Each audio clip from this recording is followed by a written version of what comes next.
नमस्कार, आप देख रहे हैं द बिहार टॉप। मैं हूं आदेशपुरी। कल शाम बीपीएससी के द्वारा टीआरई 4 को लेकर एक महत्वपूर्ण सूचना दी गई। बताया गया कि सारा अधियाचना हमारे पास पहुंच गया है और बहुत जल्द हम नोटिफिकेशन देने पर काम कर रहे हैं। ये नोटिफिकेशन इसलिए आया क्योंकि 16 फरवरी को छात्रों के द्वारा महा आंदोलन की घोषणा की गई थी और छात्रों की जानकारी के लिए यह सूचना दी गई कि अब बीपीएससी को मिल चुका है और इस पर आगे कार्रवाई शुरू होगी।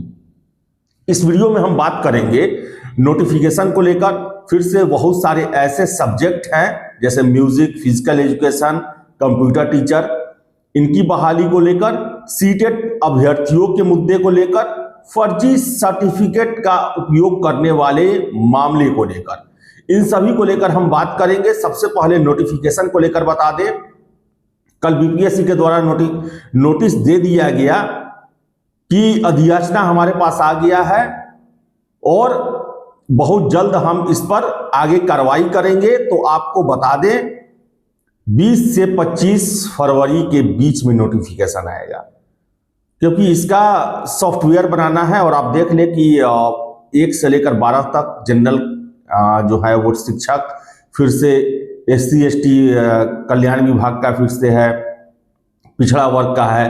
तो इसका जो है वो तैयारी करने में आयोग को 10 से 15 दिन का समय लगेगा। तो नोटिफिकेशन जो है आपका 20 से 25 फरवरी के बीच में आने की संभावना बन रही है। इसके साथ साथ कंप्यूटर टीचर, म्यूजिक के छात्र लंबे समय से मांग करते रहे हैं अपनी बहाली को लेकर। और आपको बताएं कि कंप्यूटर शिक्षक की संभावना जो है वो इस बहाली में न के बराबर है।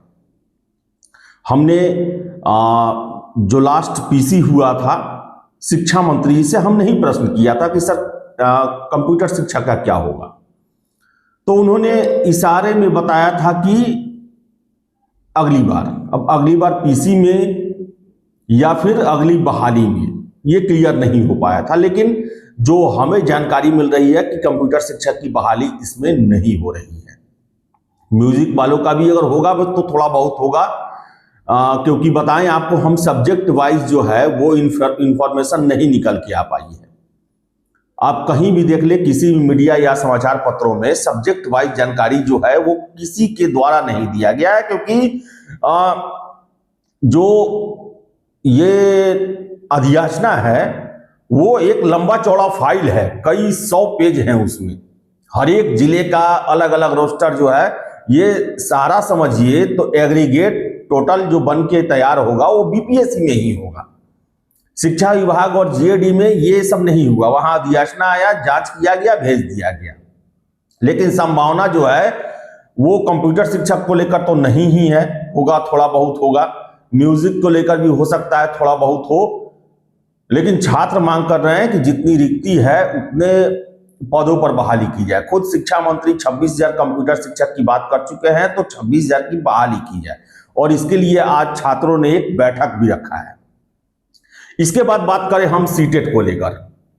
सीटेट का एग्जाम 7 फरवरी को लिया गया और आपको बताएं कि जो हमें सूचना मिल रही है कि 2 सेंटर पर एग्जाम कैंसिल भी हुआ है, जहां पर 23 फरवरी को पुनर्एग्जाम होगा, 24 या 25 को आपका आंसर की दिया जाएगा और रिजल्ट जो है वो होली से पहले या होली के बाद, अब 1, 2, 3 मार्च को दे दिया जाए या फिर 5, 6, 7 मार्च को दिया जाए। लेकिन जो हमें सूचना है कि 10 मार्च से पहले सीटेट का रिजल्ट आ जाएगा और बीपीएससी का नोटिफिकेशन 25 फरवरी के आसपास जारी होगा। 1 महीने का समय रहेगा, 25 से 25 मार्च या 20 मार्च जो भी हो। ऐसे में सीटेट उत्तीर्ण अभ्यर्थियों को इसमें फॉर्म डालने का मौका मिल जाएगा, तो इसलिए उन्हें ज्यादा परेशान होने की जरूरत नहीं है। आपका फॉर्म फिलअप होने तक रिजल्ट हो जाना चाहिए, ये नियम है। वेटिंग को नहीं दिया जाता है। टीआरई 1 में जो अप्लाई किए हुए हैं छात्र, रिजल्ट नहीं आया है, उनको आवेदन का मौका दिया गया था, लेकिन उसमें बहुत सारी समस्याएं बाद में आई, जिसके बाद से बीपीएससी ने यह नियम बना दिया कि आपके पास आप पास होने चाहिए। आप जो है वो एग्जाम में बैठे हुए हैं, उस समय से ये नहीं चलेगा, आपको रिजल्ट होना चाहिए। वैसे लोग ही बीपीएससी की परीक्षा खासकर टीआरई में अप्लाई कर सकते हैं, अपीयरिंग वाले को मौका नहीं मिल सकता है, ये क्लियर है। अलग बात है कि अब सरकार चाहे तो करवा सकती है, लेकिन बीपीएससी स्वतः नहीं करने जा रही है, क्योंकि टीआरई 1 में एक्सपीरियंस बहुत खराब रहा बीपीएससी को इसको लेकर, इसलिए 2 और 3 में अपीयरिंग कैंडिडेट को मौका नहीं दिया गया। इसके बाद बात करें कि डीएलएड के कैंडिडेट जो हैं, उनका कहना है कि 3 महीना में उनका रिजल्ट आ जाएगा। नहीं मिलेगा आपको मौका, क्लियर कट बात है, नहीं मिलेगा। और अपीयरिंग के तौर पे नहीं ये होता है, अपीयरिंग कैंडिडेट को बीपीएससी मौका नहीं देती है। तो डीएलएड वाले टीआरई 5 का आप इंतजार करें, इसमें आपको मौका नहीं मिलेगा, क्योंकि आपका भी एग्जाम भी नहीं हुआ है। फिर से बहुत सारे छात्रों के द्वारा हमें मैसेज किया गया कि फर्जी कैंडिडेट, फर्जी बीएड का डिग्री लेने वाले, फर्जी डीएलएड का डिग्री लेने वाले, फर्जी दिव्यांगता का डिग्री लेने वाले, फर्जी डोमिसाइल बनाने वाले, और लगातार ये लोग पकड़े भी गए। बहुत बड़ी संख्या है जो नहीं पकड़े गए हैं। अब छात्रों के द्वारा ही फर्जी दिव्यांगता को लेकर जो है वो तरह तरह के आरोप लगाए गए हैं। बिकता है सर्टिफिकेट, ऐसे दिव्यांगता का चर्चा किया जाता है जो छात्र में दिखाई नहीं देता। अब सुनने को लेकर, कान में कुछ प्रॉब्लम को लेकर जांच होना चाहिए इस पर। जिस तरह सिविल सेवा में दिव्यांगता को लेकर जांच किया जाता है, वैसा ही मेडिकल बोर्ड बीपीएससी को जरूर बनाना चाहिए, क्योंकि यह गंभीर समस्या है। जो वास्तविक रूप से दिव्यांग हैं, उनके हक को मारा जा रहा है।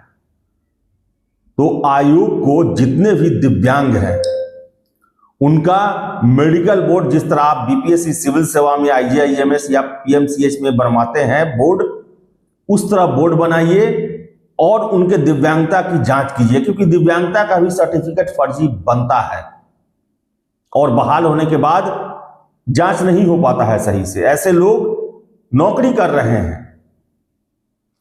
इसके अलावा जो फर्जी डोमिसाइल का प्रयोग करते हैं, रहने वाले दूसरे प्रदेशों के हैं और बिहार में अपने रिश्तेदारों के नाम पर या पैसे के दम पर फर्जी डोमिसाइल बना के यहाँ के आरक्षण का लाभ भी लेते हैं, उन लोगों पर भी कड़ी नजर होनी चाहिए। फर्जी जो, अब मेरे पास बहुत सारे छात्र ये भेज रहे हैं कि बहुत सारे देश में ऐसे कॉलेज हैं जो कि केवल फर्जी सर्टिफिकेट, पटना में आप चले जाएं, पोस्टर लगे हुए हैं कि बैक डेट में बीएड का सर्टिफिकेट, पोस्टर लगे हुए हैं दूसरे राज्यों के कॉलेजों से। तो सर्टिफिकेट की जांच होनी चाहिए। आप योग्यता में, पात्रता में कोई कंप्रोमाइज ना करें। जो सारा मानदंड पूरा करता है उसी को आप मौका दें, और कोशिश ये की जाए कि सर्टिफिकेट की जांच बीपीएससी के द्वारा किया जाए। बीपीएससी के द्वारा जिस तरह टीआरई 1 में इनिशिएटिव शुरू किया गया था, अलग बात है कि उस समय राजनीति करके इसे छीन लिया गया और बीपीएससी के कार्यों में व्यवधान डाला गया और अंततः शिक्षा विभाग को दे दिया गया, और वहीं से सारा बंदरबाट शुरू हुआ कि जिलों में कैसे कैसे खेल किए गए वो अलग अलग समय पर पता चला। कई कई महीने नौकरी करने के बाद उन्हें बाहर किया गया। आपको पता होगा कि कैसे दूसरे राज्यों के कैंडिडेट थे, वो सीटेट में न्यूनतम योग्यता को लेकर बाहर किए गए। इसका मतलब यही है कि सर्टिफिकेट जो जांच होता है उसमें भारी लापरवाही बरती गई, अनियमितता की गई। तो जरूरी है कि आयोग अपने स्तर पर इनके डॉक्यूमेंट्स की जांच करे, जैसा टीआरई 1 के समय में अपनाया गया था। ताकि किसी भी तरीके से कोई भी फर्जी डॉक्यूमेंट्स या फर्जी दिव्यांगता या फर्जी डोमिसाइल के दम पर बिहार में शिक्षक बहाल न हो पाए। इसके साथ साथ समाचार पत्रों में यह खबर आया था 2-3 रोज पहले कि 1 कैंडिडेट 1 रिजल्ट का प्रावधान TRE 4 के लिए कर दिया गया है, लेकिन इसकी औपचारिक घोषणा नहीं की गई है। इसकी औपचारिक घोषणा न शिक्षा विभाग के द्वारा किया गया है और न ही BPSC के द्वारा किया गया है। हो सकता है कि BPSC के पास अब परसों पहुंचा है अधियाचना, उसमें कहीं ये दिया गया हो कि 1 कैंडिडेट 1 रिजल्ट का ही घोषित किया जाए, और ऐसा है तो हो सकता है कि नोटिफिकेशन जो आएगा BPSC का TRE 4 को लेकर उसमें स्पष्ट जानकारी दी गई होगी कि 1 कैंडिडेट 1 रिजल्ट दिया जाएगा।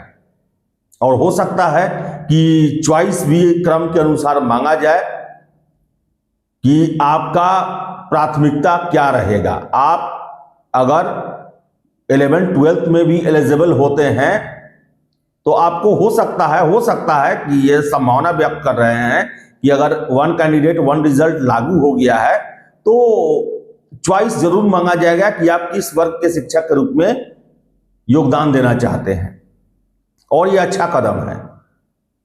ये होना चाहिए कि 1 कैंडिडेट 1 रिजल्ट जारी हो और ज्यादा से ज्यादा सीटों पर बहाली हो। इसके साथ साथ बता दें आपको हम कि दलालों से सावधान रहना है, सेटिंग गेटिंग की बात करने वालों से सावधान रहना है, एकदम दूरी बना कर रखना है। अपनी मेहनत, योग्यता और जो सिलेबस दिया गया है, जो प्रीवियस ईयर क्वेश्चन है, उसी को आपको आधार बनाना है और इसी आधार पर ही कोई परीक्षा पास किया जाता है। किसी के चक्कर में नहीं पड़ना है आपको, और 100 दिन के आसपास आपके पास हैं, आज से ही तैयारी में लग जाए। डॉक्यूमेंट्स ये सब जो है NCL और जाति प्रमाण पत्र जो भी है उसे आप दुरुस्त करवा लें। 10 दिन का समय है नोटिफिकेशन आने में, दुरुस्त करवा ले। फॉर्म अपने से फिलअप करेंगे, अपने से साइबर कैफे में बैठकर एक एक जो उसका कॉलम है उसको देखकर समझकर फिलअप करवाएंगे। BPSC अब दोबारा मौका नहीं दे रही है। आप देख रहे हैं कि BPSC के द्वारा किसी परीक्षा में दोबारा मौका नहीं मिल रहा, इसलिए हर एक चीज को आप अपने सामने देखकर अच्छे से फिलअप करवाएंगे। इसके साथ साथ कोई भी डॉक्यूमेंट्स अधूरा नहीं छोड़ेंगे। अच्छे से पढ़ के समझ के अपनी आंखों के सामने फॉर्म फिलअप करना है। और तीसरा चीज, सबसे महत्वपूर्ण चीज, 1 महीने का समय है। आप कोशिश करें कि 15 दिनों के अंदर में ही अपना फॉर्म फिलअप कर लें। अंतिम समय का इंतजार ना करें, क्योंकि अंतिम में लगभग हफ्ता दिन सर्वर जो है वो काफी बिजी रहता है।